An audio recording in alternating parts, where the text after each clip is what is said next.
Hey folks, welcome back to the channel. Recently I created a little bit of a buzz on social media on a Facebook forum about the design of this headstock. And I know you probably thought I was done with the 1987 BC Rich ST, and I really was. But the more I got to playing with this guitar, the more I absolutely hate this behind the nut locking mechanism that's on here. So what I think I'm going to do is I'm going to remove this setup entirely.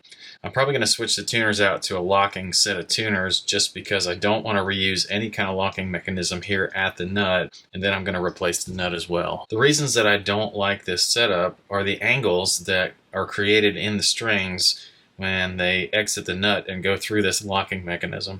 It tends to pinch the strings and send them off in weird directions. It's also not mounted at the correct height, so the strings take one heck of a dive after the nut, and they go down into the locking nut and then out to the tuners.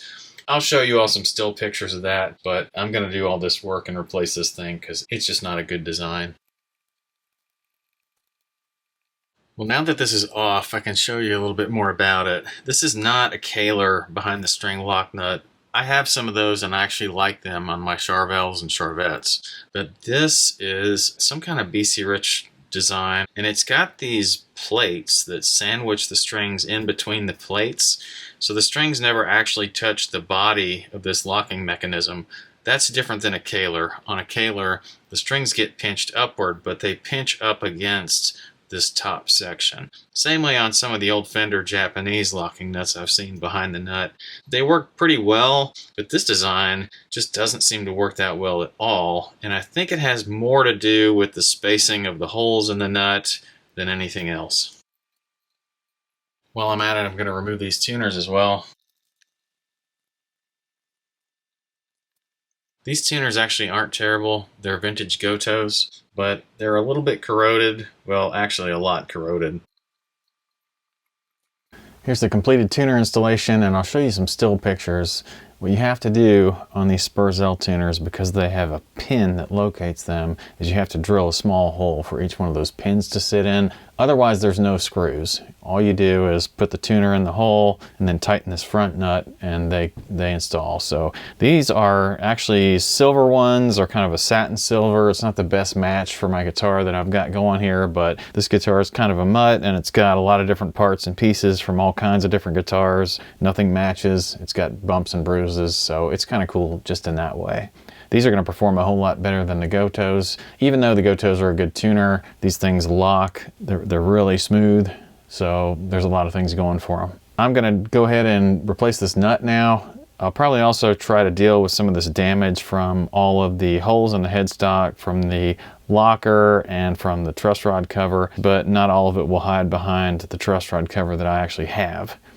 Now, to get rid of this nut, all I'm going to do is put a block of wood on the back side of it and then give it a little bit of a whack with a hammer and see if it comes off.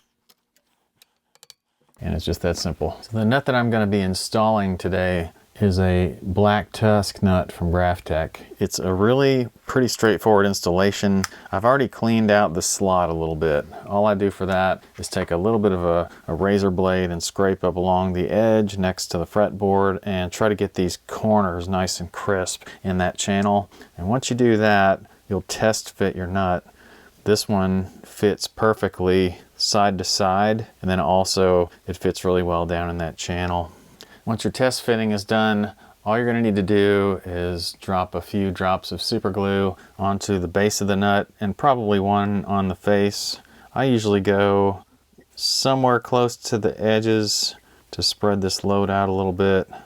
I'm going to do 3 on this one because where the holes are, and then I'll put just a tiny drop here on the face, then place it into the hole, get it nice and situated, perfectly aligned, and then clamp it and leave that for a little while just to set up. And here you have the nut all glued in place, ready to go. I just got a restring. Now I'm going to reuse the same old strings that I had because I never actually locked that nut. It was just causing the strings to go wild, so I didn't want to do that. Hopefully they don't break on me, but I hate throwing away a brand new set of strings. The only difference in stringing up this guitar now versus when it was, in the configuration it had before is that with these Spurzell tuners, you basically just pass the string through, lock it down, and then tune it. Well, I know that y'all have seen me cut nut slots before, or at least if you haven't, you can check out my review of the Music Nomad nut files. At this point, I've got the nut slotted. It didn't require much slotting at all. It was almost the right height to begin with, which is awesome. All of the tuning stability issues that were caused by the weird angles and everything, it's all been solved. I'll show you some still pictures of the final results of everything. Everything's looking great. I did break one string on the restringing because I was trying to reuse the old strings, but I got that corrected. Everything's really working awesome now with this guitar. But anyway, I didn't intend to do another episode with this guitar. I just wanted to show you what things look like after this small repair. Thank you all for hanging out. I appreciate when you guys like and comment on my videos. I love it when you guys hit that subscribe button. Check out my Amazon links, and I'll see you next time.